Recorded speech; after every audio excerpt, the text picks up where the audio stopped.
From Hollywood, California, the Lux Radio Theater presents Edward Arnold and Anita Louise in Silver Dollar with Marjorie Rambeau.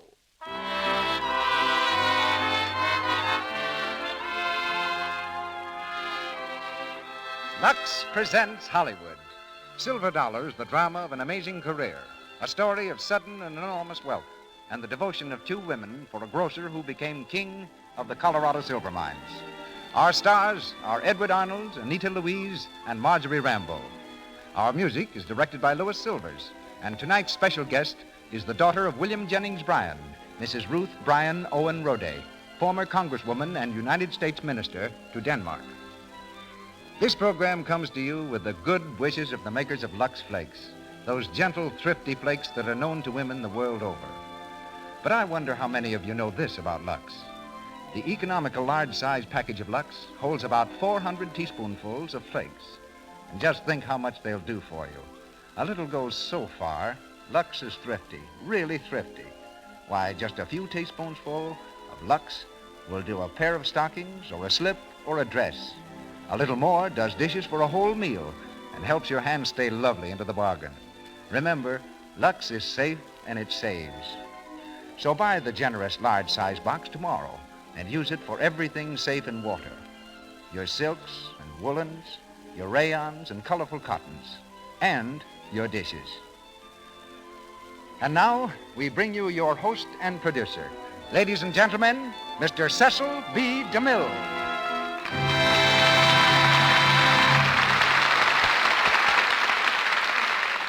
Greetings from Hollywood, ladies and gentlemen. 40 years ago this month, they buried in Mount Calvary Cemetery in Denver a man who at one time was as rich and as famous as many kings. Today he's all but forgotten, his memory scattered, just as the bits of granite that were once his tombstone are scattered in the weeds and grass of an abandoned graveyard. A telephone exchange in Denver is named after him, but apart from that, little is left to recall the fabulous figure of Horace Austin Warner Tabor, the man whose life is the basis of our play. Silver Dollar is the drama of the whirlwind that struck Colorado with the discovery of silver, following as it did right at the heels of the state's equally incredible gold rush, when ladies dressed in the finest gowns mingled with Indian squaws clothed in shaggy buffalo robes. When the first school was opened by an Irishman named Goldrick, who came into town with a silk hat, broadcloth suit, and kid gloves, driving an ox team.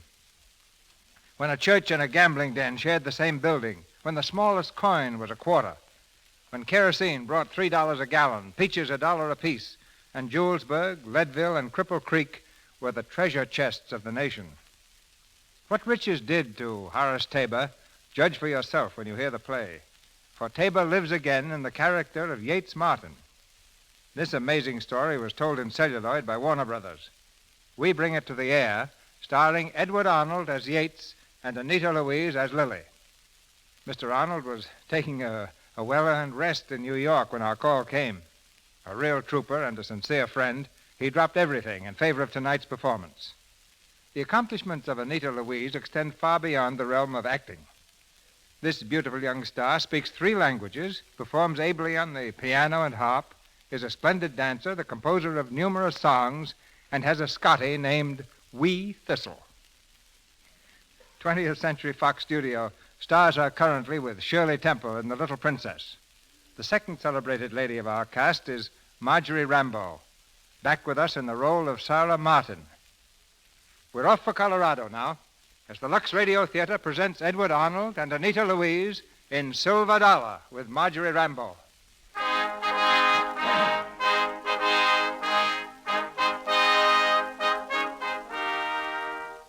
Less than 100 years ago, the territory that is now the state of Colorado was a vast mountain wilderness. Then came the magic cry of gold. And into this virgin land roared hard-faced, hard-drinking miners who established the boom towns where a man's life was worth no more than the gold in his pocket, and the only law was a blazing six-shooter. In the St. Charles Saloon and Miners Resort, one of the evening's gun battles has just been settled. A tall man in a frock coat enters the hall, and bangs on the table with the butt of his revolver. Quiet. Quiet, everybody. Shut up, you men. Colonel Stanton's going to make a speech. Now that the entertainment is over, Slick here has allowed us the use of his hall to discuss something of importance to every citizen of St. Charles. That right, Slick? That's right, Colonel. We can't have any more shootings and killings around here. St. Charles has a bad reputation from coast to coast. First thing you know, people will stop coming here. And then where'll we all be? It's about time we had some law and order. Yes, sir. In the first place, most of us seem to feel we ought to give this town a new name. Give us a clean start. How about it, boys? Any ideas for a new name? Paradise, the Milky Way. I like St. Charles.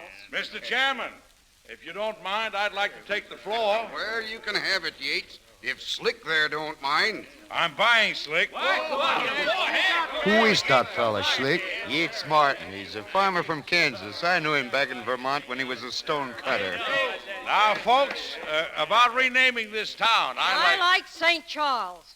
And if any man on the joint wants to settle it right now, I'll meet him outside with my brass knuckles. Well, there ain't no doubt about how Polka Annie votes. Sure ain't. Thank you, Miss Annie. Now, I don't aim to contradict the lady, but there ain't no saints in St. Charles.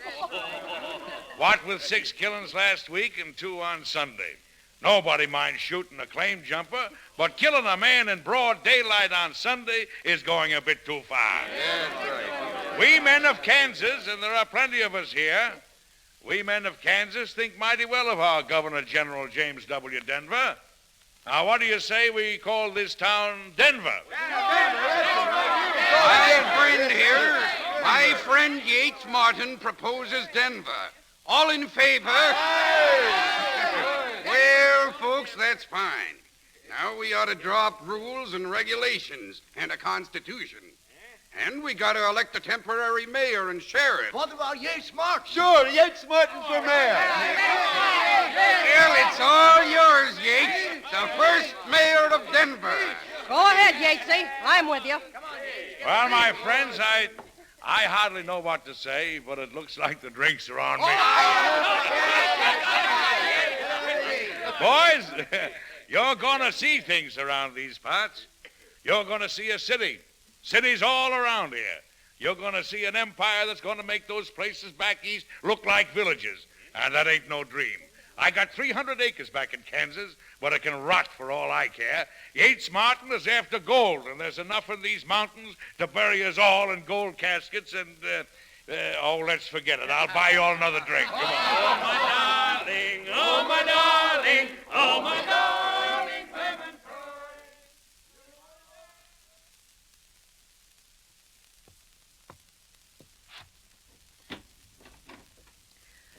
Well, come in, Yates. Or do you expect to stand there all night? Huh? Yes, it's me, your loving wife, Sarah, and this is your son, Mark. Whoa, hello, Sarah. Hello there, Mark. He's learned to talk already, huh? It's smartest kid in Denver. You had a little too much to drink, Yates. Oh, no, just a couple with the boys, sort of organize things for him tonight. I'm going to make this place a real city. Fact is, you ought to be very proud of me. I know. You were elected mayor. How'd you know? Every time we stay in a place more than 2 days, you're elected mayor. Well, I'm just a natural-born leader. You can certainly lead the charge to the bar. Ah, now, Sarah. But in the meantime, there's just $20 between us and starvation. I told you we'd come to grief. We should never have left Kansas. What, Sarah? We're going to be rich. Well, what have you done so far? Bought 2 worthless claims. Salted mines. We've wasted our time and spent all our money. Oh, Yates, what's going to become of us? Now, don't worry. You stick with me and we'll be buried in gold caskets. Meanwhile, by the grace of Providence, we're still among the living. Well, but we don't always have to stay here in Denver just because I'm the mayor. We can move on to better claims. The boys tell me there's quite a strike up around Leadville and... Oh, Yates.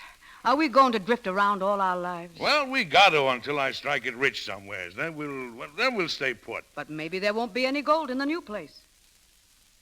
Yates, I've been thinking about something else. What's that? Haven't you noticed that it isn't the men who dig the gold who are getting rich up here? It's the men who sell 'em things. Well, you mean saloon keepers, huh? No. Yates, why don't we open a little store? I haven't told you, but I kept a couple of $100 hidden to take us back to Kansas. We could use it to open up a store. Me? A storekeeper? Oh, you'd make a fine merchant. Yeah, Yates Martin, merchant. You know, I kind of like that. And maybe I could open up in Leadville. You'd get along in business, too. Oh, why not? Abe Lincoln started by splitting rails, and Yates Martin will start by cutting bacon. Now, how about it, Mark? That's it. Well, all right. Now, let's count the buttons. Rich man, poor man, beggar man, thief, doctor, lawyer, merchant.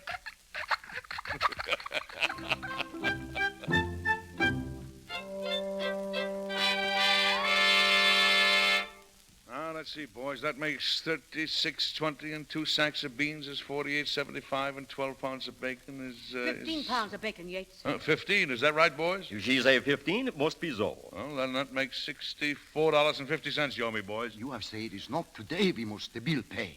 Then we have take the gold. Oh, yeah?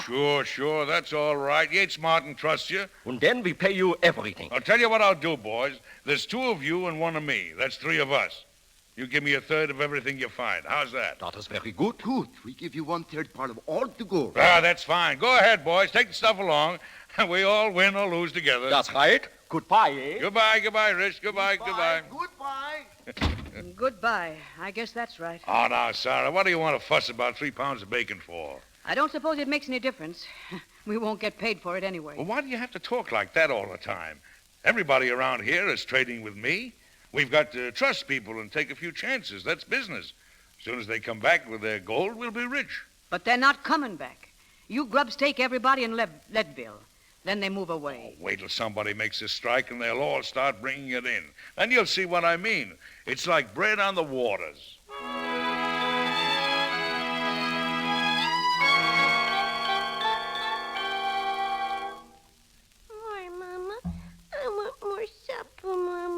Yes, dear. You can have some more.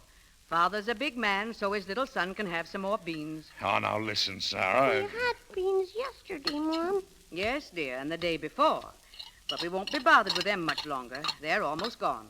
Then Mama's little man can eat some of the nice bark off the tree. Oh. I don't want bark. I want bacon. So do I. Last summer we had some bacon, but your father gave it all away to tramps who said they were looking for gold. Now we can't buy any more. Now, listen, everybody has their ups and downs. Our ups are coming. They're not coming, Yates. We're just getting poorer and poorer here because you're too stubborn to quit. Everybody else is going. Oh, please, let's go back to Kansas. We still own the farm. Farm? Show me the farmer who could dig gold out of potatoes. But you're not digging it out of anything. All I can see is a lot of that worthless black rock and a book full of bad debts. I came to these mountains to get rich so we could be somebody. Oh, I know you did, Yates. And you've tried hard. But we can't get rich where there isn't any money. We have all our old friends back in the East, and you were starting to get ahead in politics. Now, that was better than this, wasn't it? Well, yes, I suppose it was. You'll go, won't you, Yates? Oh, I'm so glad. Well, since it's on your account we started the store, I suppose I ought to help you get out of the hole. Oh, Yates. We're going, Mark. We're going home. Who can that be? Somebody trying to get in the store. At this hour? I'll go and see. No, I'll go.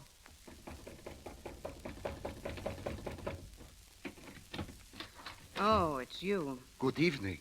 Herr Martin. He is here? I'm sorry. Mr. Martin is busy. We haven't anything left anyhow. It is not to get food we are come. It is to show something. Look. I guess we've seen plenty of that black stuff. What? But you don't understand. Hello, boys. What's up? Herr Martin, we bring news. Look, thousands and thousands of tons like this have we find. Well, it shows you've been working anyway, boys. Keep it up and you'll find something yet. Wait, you know what is this stuff? Well, is it worth anything? Worth anything. We have sent by St. Louis to smelt some of the pieces. It is worth for the ton $800. What? $800 a ton? It was here all the time and we didn't know it. Millions of tons everywhere. deeper down is more richer yet. And for you is 1/3, as is agreed. I knew there was gold here. We're rich, Sarah. Gold. No, it's not gold. It's silver. Silver? Well, what do I care? It's the same thing, only it's spelled different.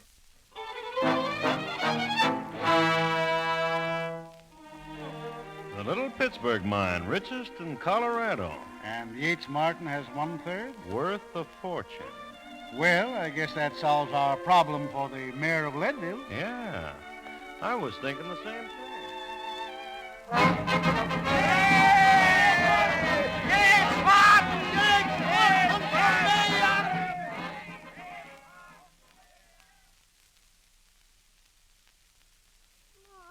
Do I have to wear these sissy clothes, Ma? So it seems, dear. Your father wants you to look like a mayor's son should. I'm a shrewd businessman's son, Ma. Who said that? Carl Warren. He says that's what Father is. What's a shrewd businessman, Ma? Well, sometimes it's a man who's had a lot of luck.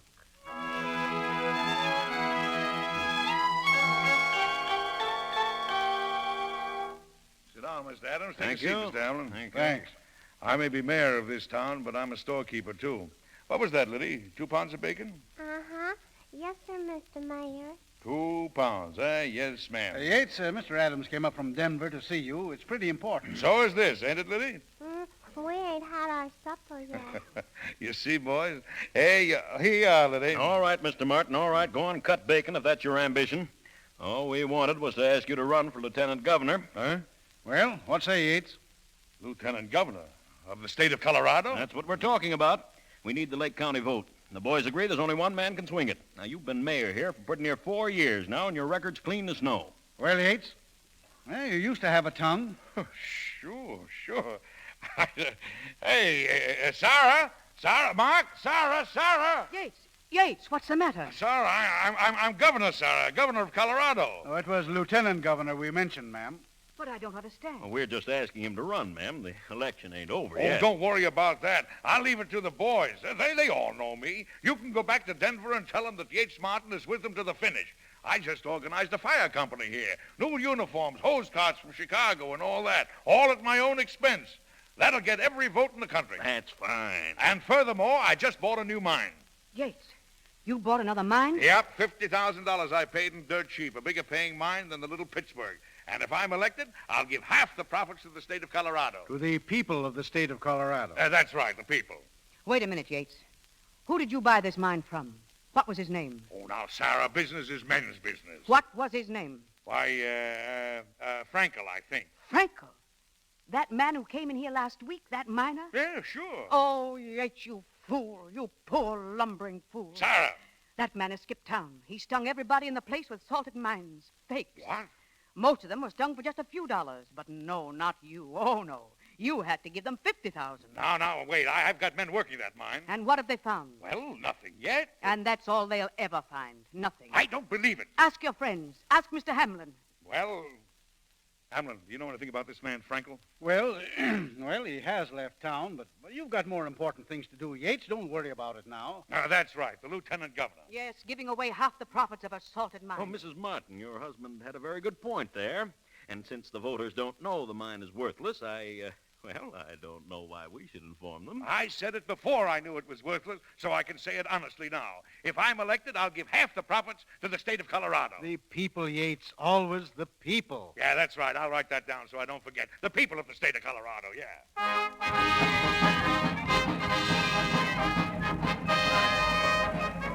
Ma, where are you? Ma? I'm here, Ma. Gee, Ma, what are you sitting in the dark for? The election's over, Ma. Papa's elected. You ought to be glad. I know. But it doesn't seem right somehow. We don't belong here. Of course we do. Pop's one of the biggest men in the state. Listen to that crowd, all cheering for him. And for us, too. Why, things are going great, Ma. I know. But I'm afraid. Your father's had too much luck. We're just living on luck. Trying to be great folks when we're only Kansas farmers. Oh, Mark, you're Mama's little boy, ain't you? You'll always be my little boy, won't you? You won't never forget your Mama, whatever happens, will you? Will you, Mark? What's the matter, Mama? Ain't you feeling well? Oh, I'm all right. Run along, darling.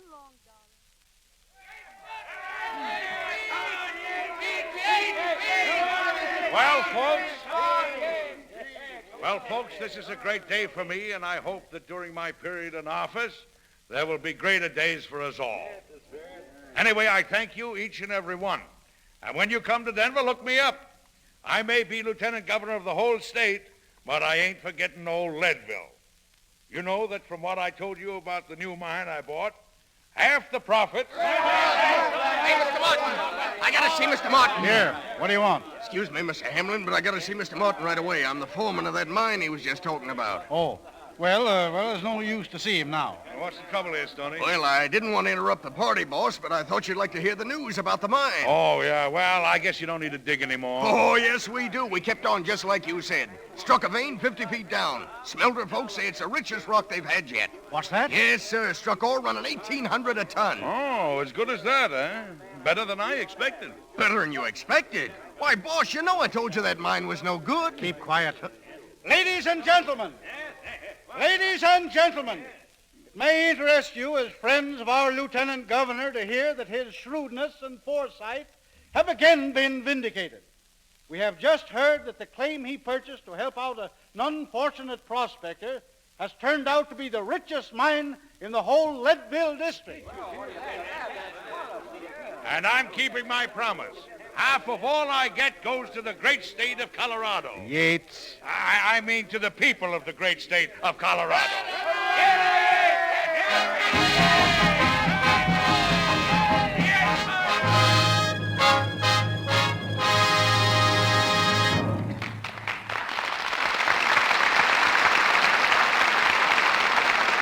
The curtain falls on Act One of Silver Dollar, starring Edward Arnold and Anita Louise. During our brief intermission, we bring you the Browning family. We find the two girls, Dot and Midge, in the kitchen doing the dinner dishes. Their pretty southern cousin, Cynthia Ann, is with them. She's visiting the Brownings right now, and Dot and Midge find some of her ideas very strange. Here, Dot, let me draw the silver, honey. Okay, here's some waiting for you. Oh, there goes a fork. A man's coming as sure as I live. What in the world are you talking about, Cynthia Ann? Why, Midge, honey, if you drop a fork, it's a sign a man's coming to call. Well, what a superstitious gal you are. Anyhow, the fork's got to be washed again. Here, give it to me. I declare, honey, I think you awfully brave, doing dishes every day. Brave? Why, what do you mean? Why, Mother says a lady must always have nice hands, and dishwashing's so terribly hard on hands. My, you do have funny ideas, Cynthia Ann. We use Lux for our dishes. And, honey child, that Lux is just too wonderful. What Midge means, Cynthia Ann, is Lux makes perfectly grand suds, and they're just wonderful. And they leave our hands looking real ladylike, too. Well, Cynthia Ann is learning a thing or two. It's easy to do your dishes with Lux and still look like a lady. There's no harmful alkali. No, absolutely nothing in Lux Flakes to dry the natural oils in your skin. Seems kind of foolish to use harsh soaps when gentle Lux is so kind to your hands. And it's fast and thrifty, too. Yes, a little goes so far. Lux is thrifty, you know. So keep the generous large-size box in the kitchen where you'll have it handy for dishes. And now I see Mr. DeMille is ready to raise the curtain on the second act of Silver Dollar. Act Two of Silver Dollar, starring Edward Arnold and Anita Louise with Marjorie Rambeau.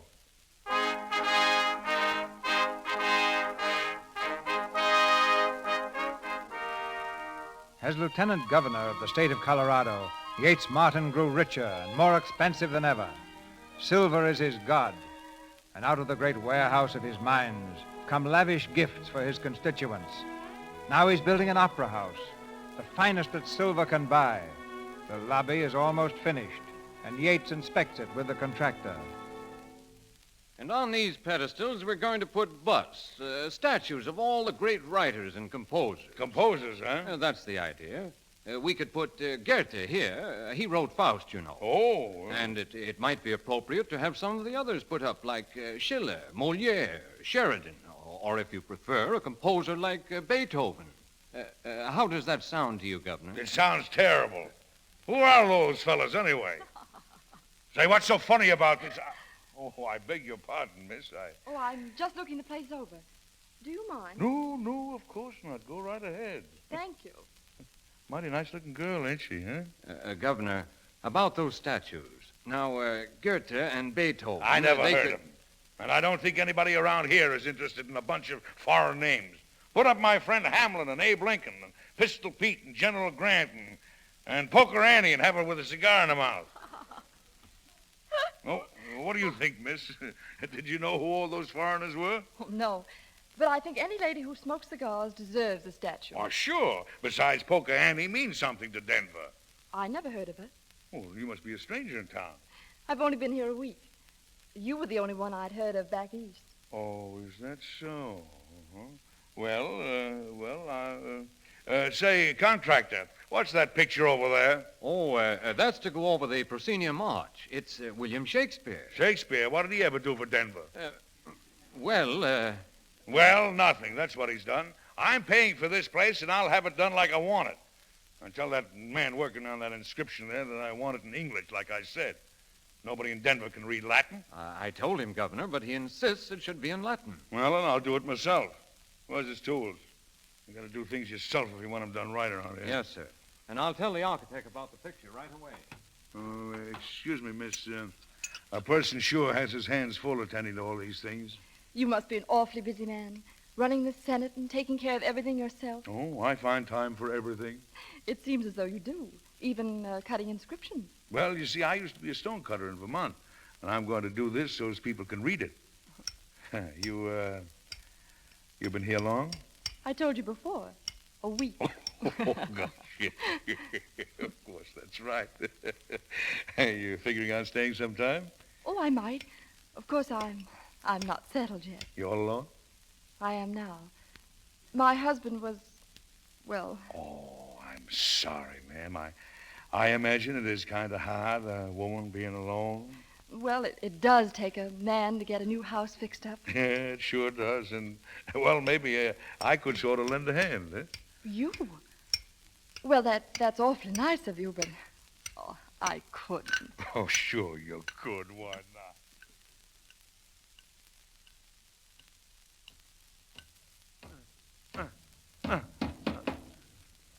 Oh, that's fine. Just the right place for the mirror, don't you think? Yes, I guess it is. My, wouldn't people gasp if they knew the governor of Colorado was helping me move? I'm so thrilled. Oh, that's all right. Nobody's business but ours. How do you like that frame? You know, that solid silver? You've been wonderful to me. I can hardly believe it at all. We're just getting started, Lily. Wait till the opening of my opera house. You've got the best box in the house, right across from me. I'll never take my eyes off you. No. Be careful. You know, General Grant's going to be sitting with me. Imagine, Yates Martin, the ex-president of the United States.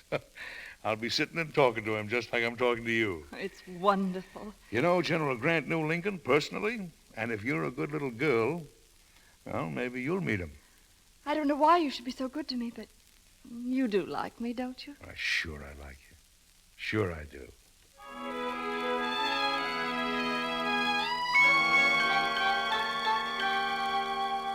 Will there be anything else, Master Mark? No, that's all, Henry. Where's my mother, please? In her room, I believe. Thank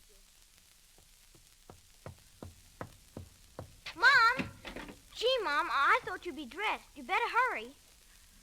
I don't think I'll go, Mark. Why, you've got to go. It's the opening of Papa's Opera House.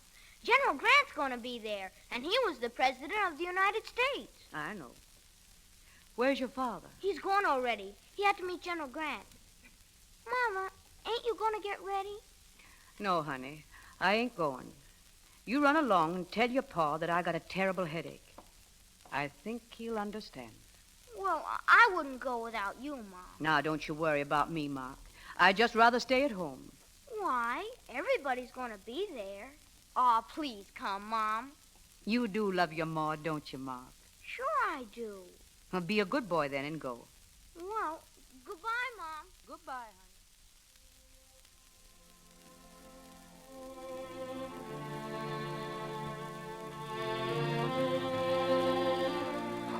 Fine place here, Mr. Adams. Yes, and no burden to the taxpayers either. Yates Martin paid for every stone.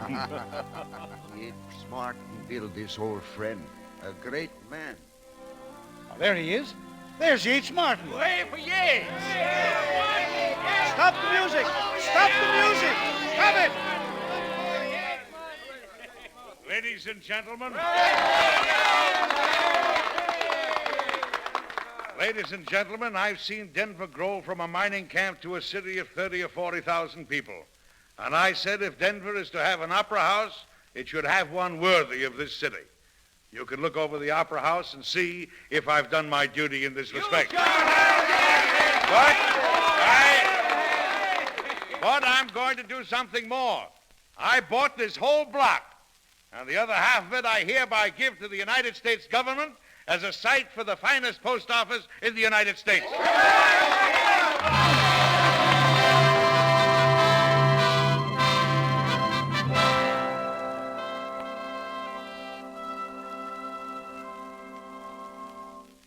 You were wonderful tonight, Yates. I've never seen you so wonderful. Well, it was some show, all right, huh? Me and General Grant. You know, he was a farmer, too, just an ordinary person like you and me. He never thought he'd be president of the United States. But he was a hero. Ah, the war did that. And maybe the show we gave him tonight will do that for me, too, huh? You know, make me a sort of a national figure. It certainly should. You know, they're already talking about running me for the Senate. The Senate? Mm-hmm. Oh, that's marvelous. Well, the experience might do me some good. But, darling, what's going to become of me? Why, everything is going to be fine. You hardly even looked at me tonight. Well, sure I did. I had your box put right across the way from mine, didn't I? I'm always across the way from you. Oh, like to be nearer, huh? Oh, Yates, you're so fine and strong. I want you to be all mine. Well, Lily, I'm arranging things the best I can. You've said that for so long, Yates. I'm tired of all this secrecy. Well, I've got to be careful, you know. Why? You're the biggest man in Denver, in Colorado. Nobody can hurt you now. Oh, I know that, but they warned me that if I was to be United States Senator, I got to be careful not to let the women get talking. If there was a divorce, they'd take her side. Those people can't do you any harm. You've enough real friends. Besides, she won't make you any trouble if you give her enough money. No. It ain't like that. She don't want anything more than she's got. But it's going to bust her all up. But how about us? You've got to do it sometime, Yates. It isn't right like this. We love each other. Hey, Lily, well, what can I do? You know what to do. Speak to her tonight. Yates, it can't be wrong. Not when people are really in love. And I love you, Yates. You're mine. Lily.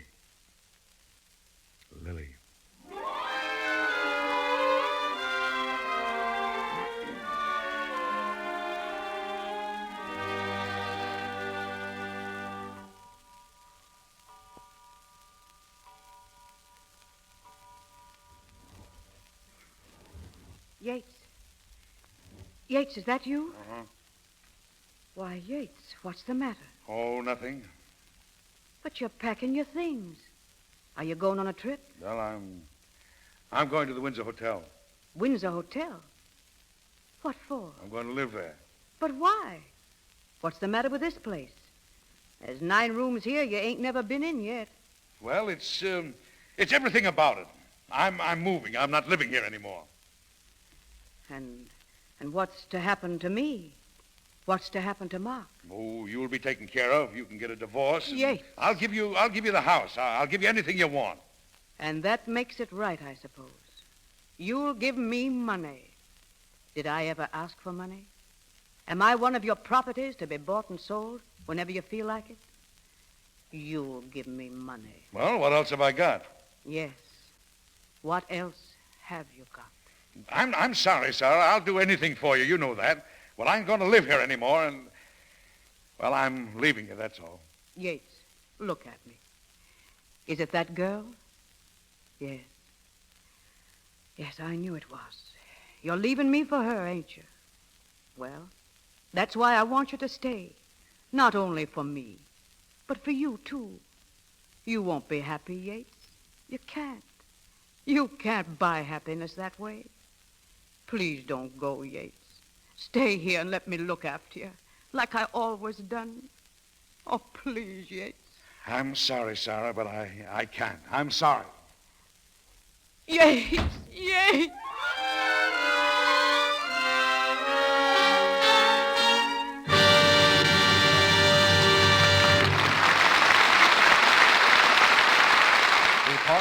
Station identification. This is the Columbia Broadcasting System.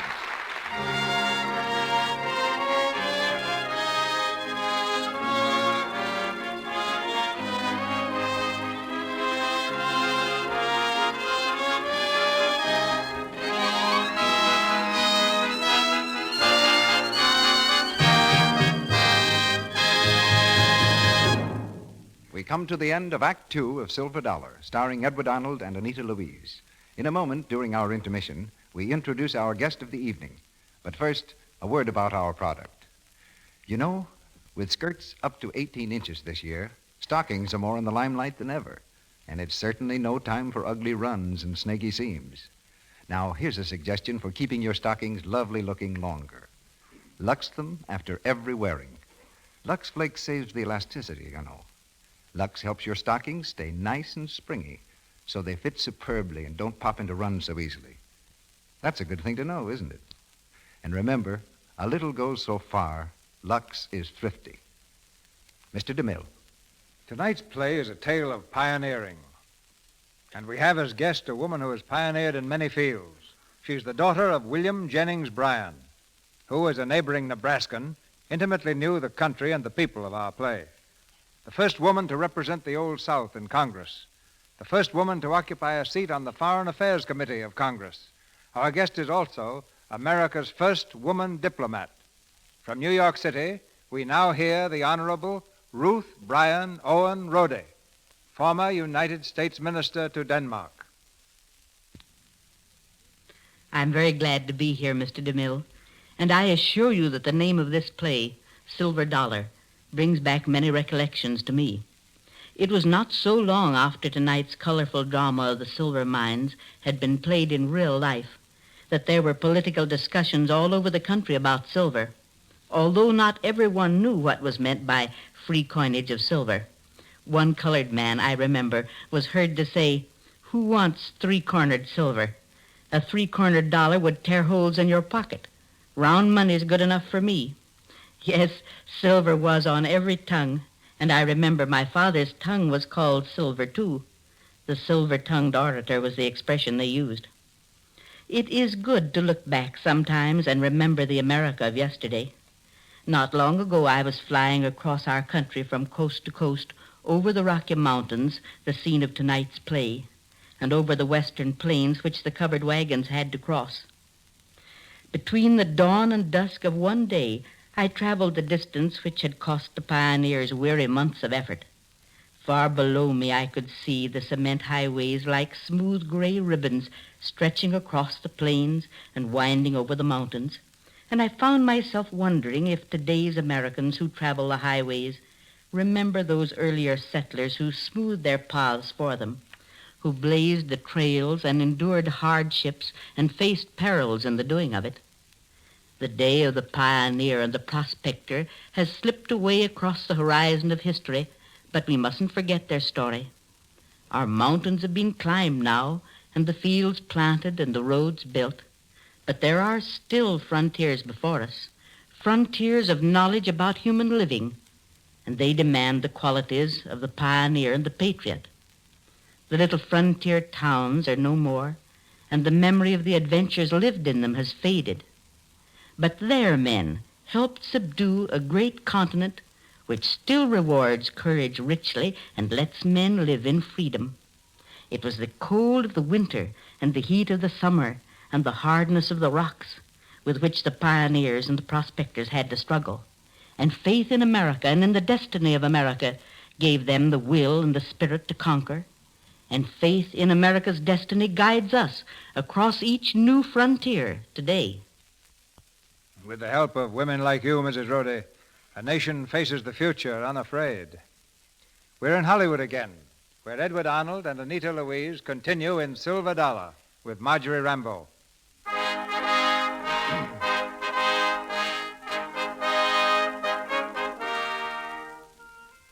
Blindly, Yates Martin rushed into the future, buying his way at every turn of fortune. But now the separation from his wife has alienated the voters, and he sees his dreams of a senatorship rapidly fading. Now, the public ought to be ashamed of themselves after I've all done for the city. I gave away millions. Listen here, Hamlin. I didn't get sore about you not running me for governor again, but I'm going to be a senator if it's the last thing I do. Well, I can buy the whole legislature if necessary and make them dust off my chair in the Senate chamber, too. Well, it's not our fault, Yates. We want to run you, but you wouldn't stand a chance with the voters now. Well, that's mighty funny. You know, if you could only go back to your wife, Yates. Oh, there ain't no use in that. It's all over with. I was figuring on getting married to Lily in Washington and have the president at my wedding. The girl and I sort of planned on it. Say, you know, that part might be fixed. Hamlin, who's taking Senator Teller's place? Chilcott. What's that? Senator Teller has been made Secretary of the Interior, and the governor appointed Chilcott to fill out his term. It's only for 30 days, though. Well, why didn't he appoint me? Well, that's what I'm getting at. You know, maybe we could get the governor to send you instead. Well, sure. Would I be a real senator, a seat in the Senate and all that? Yes, for 30 days. Well, that's all right. That's all I want.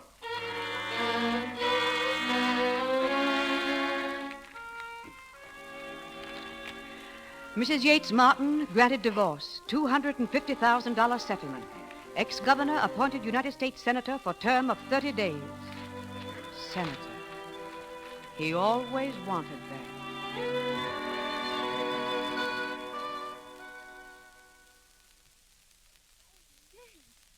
Yates, it's beautiful. It's gorgeous. Oh, it better be. That necklace cost me over $90,000. I expect even the president will sit up and take notice. Is he sure to be here for our wedding? Oh, he promised. So did most of the senators and congressmen. And their wives? Well, not all of them. You see, it's like... I don't see. Who do they think they are? Oh, never mind them. You know women. There ain't one of them can show a $90,000 necklace, and they don't like to come around where other women are wearing them. Why, we can give them the cold shoulder. Think of it. Me, Yates Martin, United States Senator. Started in the stone quarry in Vermont. Cleared off brush in Kansas. Dug in the mud in Colorado. Then built opera houses and business blocks and donated land for the government's post office. And now I'm marrying the most beautiful woman in the world, with the President of the United States and most of Congress for my guests. And it's only the beginning, little girl. Oh, Yates, I'm so happy. Ah, you will be happier, too. Did you see what I bought for you this morning? Look out the window to see those birds. They're very nice. What are they? What are they? Oh, they're white peacocks.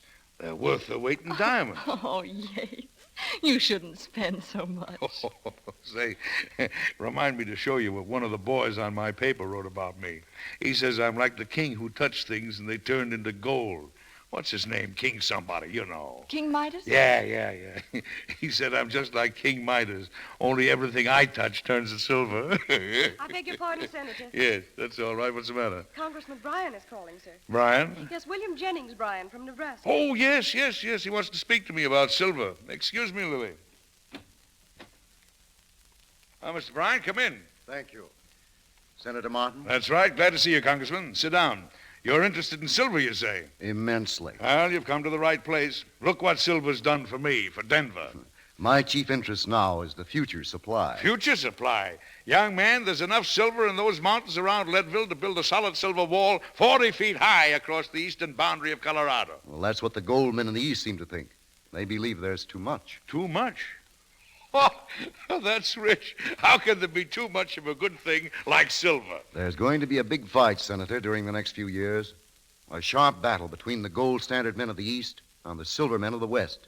And one or the other will go down. Then let the gold men go down. We're building our empire on silver. They can't scare me. I'm not trying to scare you, Senator.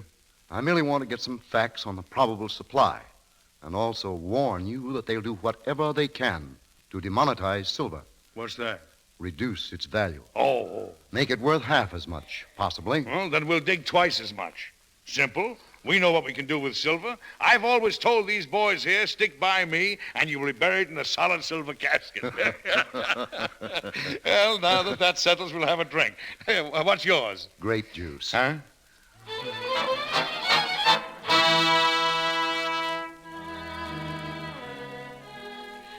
Daughter born to Mr. and Mrs. Yates Martin, christened Mary Ann Silver Dollar, Echo Honeymoon Martin. Silver Dollar Martin.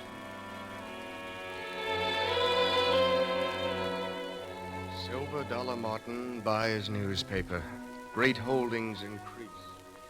Silver Dollar Martin on Railroad Board of Directors. Former senator said. Senator Martin buys huge estate. One of the richest men in the world.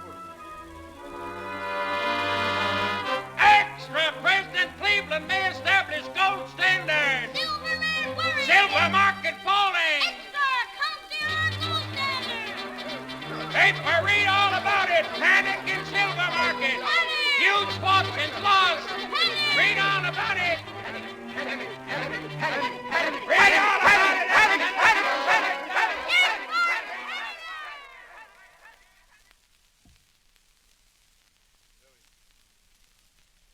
Lily.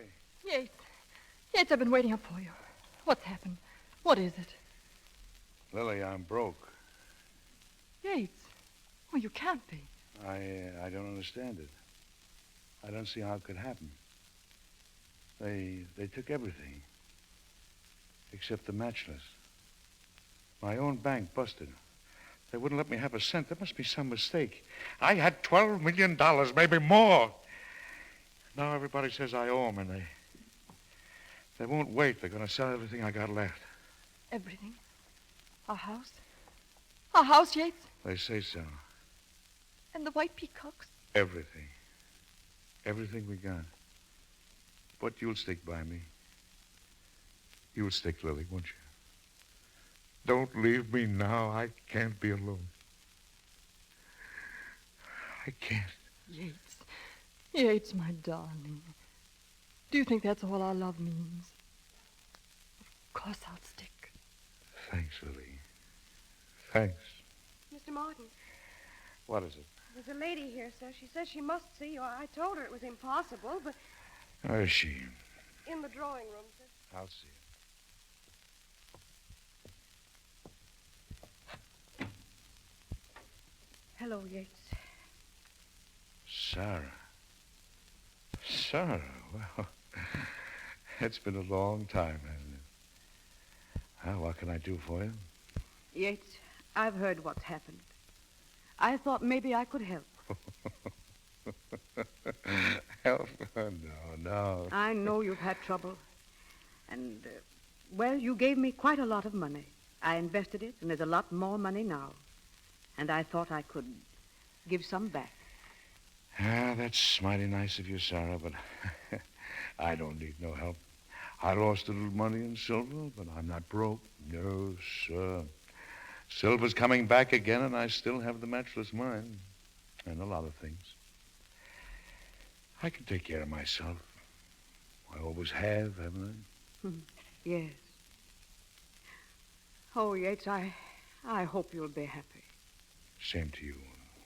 How's Ma? He's going to get married. When to get married?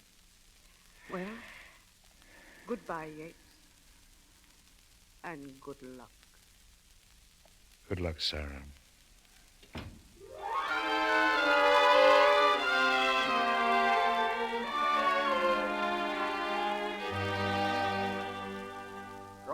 Grocer, Mrs. Martin. Just leave the things on the stoop, please. I'll give the bill to Mr. Martin. Well, I'm sorry, ma'am, but I was told you'd pay me today. It's $12.86 for 2 months. Well, Mr. Martin will pay you tonight. Gosh, the boss told me not to leave nothing unless you paid me, but I guess it's all right. Of course it's all right. I guess things ain't too good since you got back here to Denver, Mrs. Martin. Maybe if Please. Just leave the things there. Yes, and... Is that somebody for me, Lily? No, darling, just the grocer. Oh. He wants his bill. Uh-huh. Well, I guess I better get after that. Kind of slipped my mind. Any mail today? No, nothing. Were you expecting something? Sure. I've been holding it as a surprise, but they're going to make me postmaster here. Postmaster? Oh, Yates, that's wonderful. Yeah, sure. We'll be on top again, you see. It's just like I always said, stick to me and we'll all be buried in silver caskets.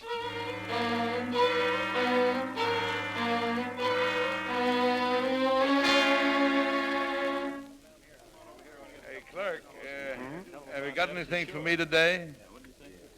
Any letters? Well, what's the name? Martin, Yates Martin. No, nothing for any Martin. No letter from Washington? I said there wasn't anything from any place. That goes for Washington and Honolulu and Omaha. You're going to be a mite politer to the citizens next month, young man. Not as if you're still here. I built this post office, and I built that opera house down the street. Yates Martin is my name, Silver Dollar Martin. Well, I'm sorry, mister, but there still ain't any letters. All right. Maybe it'll be here tomorrow.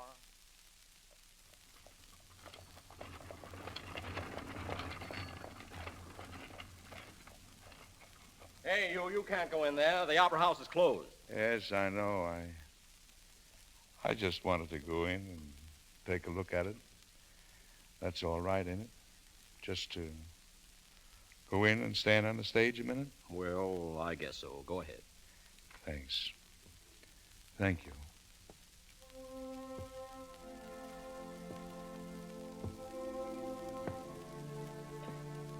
This is mine. I built this place. I stood right here. General Grant in that box up there, and Willie and everyone all dressed up, cheering me, cheering. Ladies and gentlemen, I've seen Denver grow from a mining camp to a city of 30 or 40,000 people. And I said if Denver is to have an opera house, it should have one worthy of this city. I bought this whole block, and the other half of it I hereby give to the United States government as a site for the finest post office. For the finest post office. Wait, I can't go on. There's something. They're trying to choke me. What's the matter? Lily, girl, what's wrong? Come to me, quick, I need you. Where are you, Lily? General Grant, where's Lily? Stop it. What are they trying to do? Mr. President, find Lily. Tell her to stop them. They don't want me to be postmaster. They're trying to... Lily, I need you. Lily.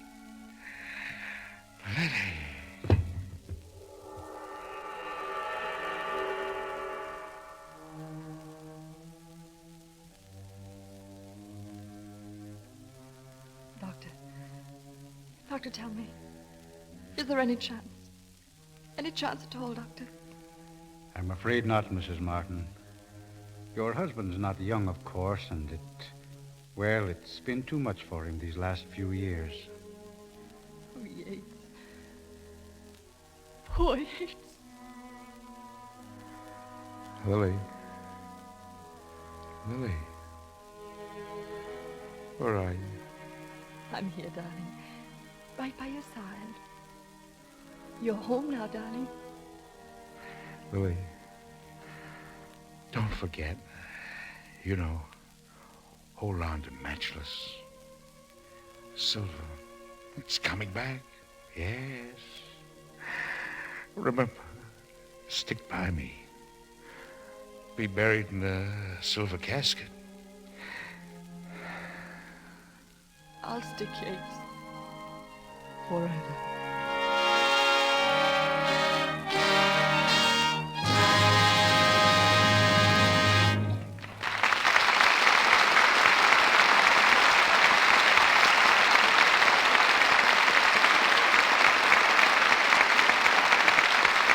The curtain falls on the last act of Silver Dollar, starring Edward Arnold and Anita Louise.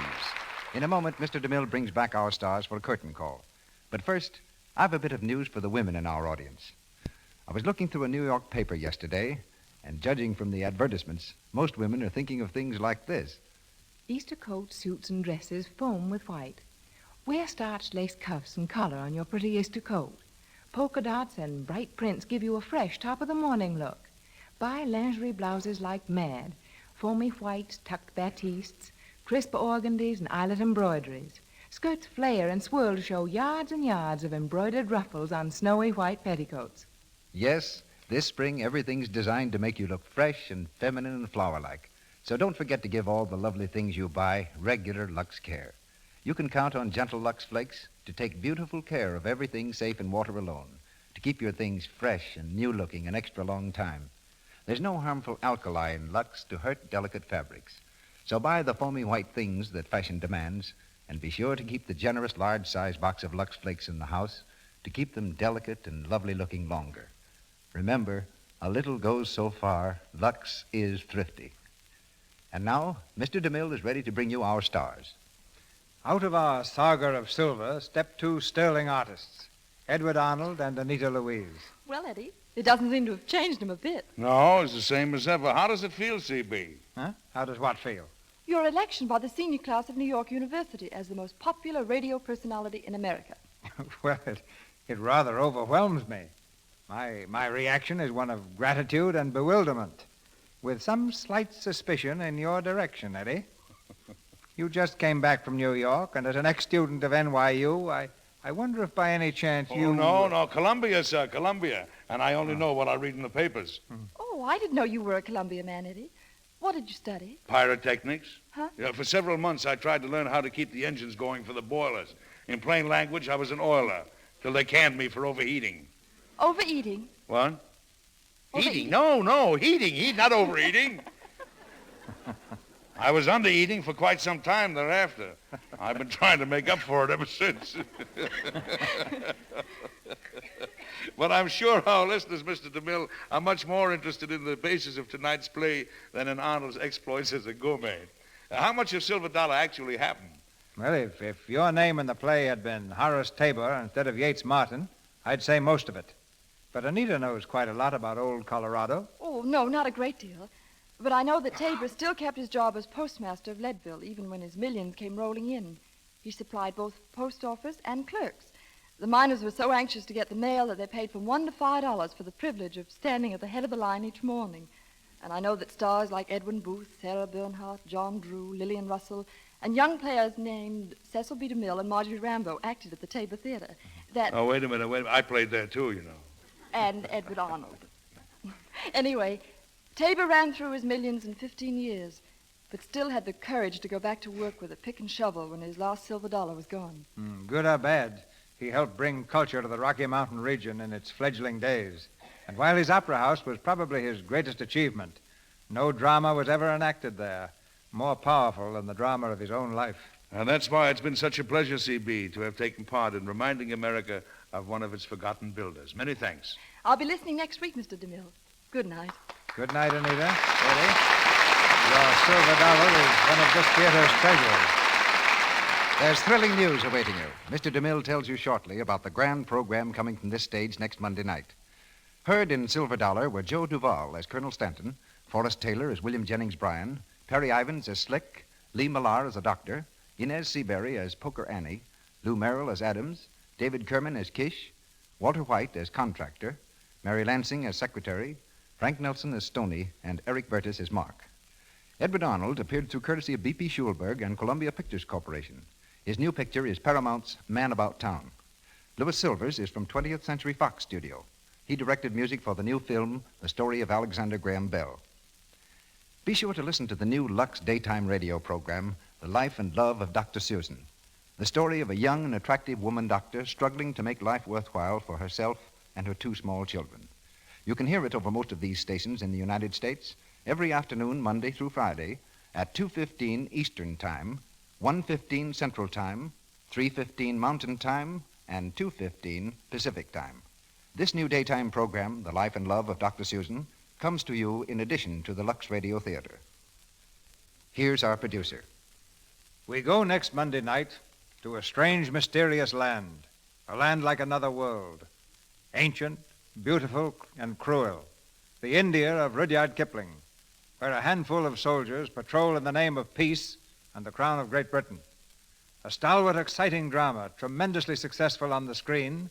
Our play is Lives of a Bengal Lancer, and stars four of the brightest personalities in Hollywood today: Errol Flynn, Brian Aherne, C. Aubrey Smith, and Jackie Cooper.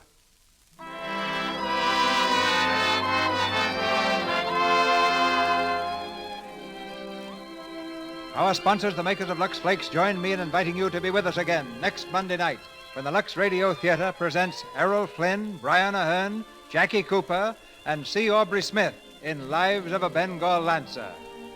This is Cecil B. DeMille saying good night to you from Hollywood. Your announcer has been Melville Ruick. This is the Columbia Broadcasting System.